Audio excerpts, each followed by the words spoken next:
Você já saiu de uma conversa com a sensação de que perdeu, mesmo sem entender exatamente o porquê? A verdade é simples. Ou você está controlando a conversa ou está sendo controlado por ela. E tudo começa antes mesmo das palavras mais importantes serem ditas. As pessoas são extremamente influenciadas pelo enquadramento inicial de uma interação.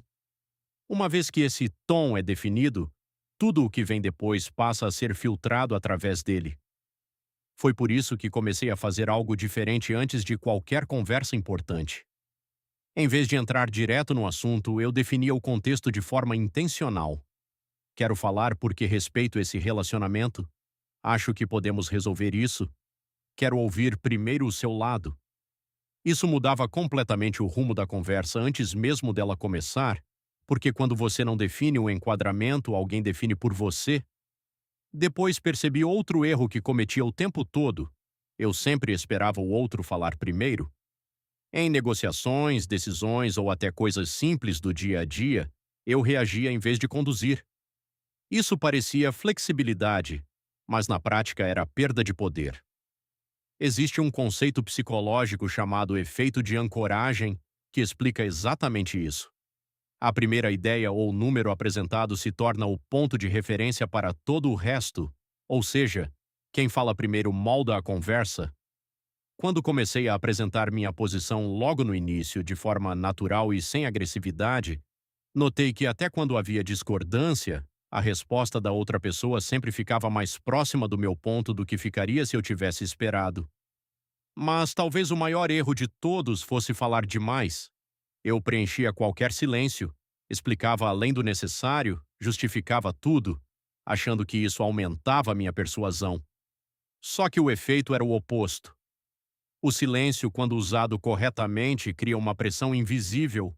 Quando você fala e simplesmente para, o cérebro da outra pessoa sente uma necessidade quase automática de preencher aquele vazio. E o que ela diz nesse momento costuma ser mais honesto, menos filtrado e muito mais revelador. O silêncio não é falta de controle, é uma forma poderosa de conduzir a conversa sem dizer uma palavra. Outra mudança importante foi parar de tentar convencer as pessoas diretamente. Durante muito tempo, eu acreditava que lógica e argumentos bem estruturados eram suficientes para mudar a opinião de alguém. Mas quanto mais eu explicava, mais a outra pessoa se fechava. Isso acontece por causa de um mecanismo chamado reação psicológica. Quando alguém sente que está sendo pressionado, automaticamente resiste. A solução foi simples, mas extremamente eficaz. Substituir afirmações por perguntas. Em vez de dizer, você está errado, eu passei a perguntar, o que faria você mudar de ideia? Ou, como você vê isso funcionando? Dessa forma, a própria pessoa chega à conclusão, e quando a ideia parece ser dela, a resistência praticamente desaparece.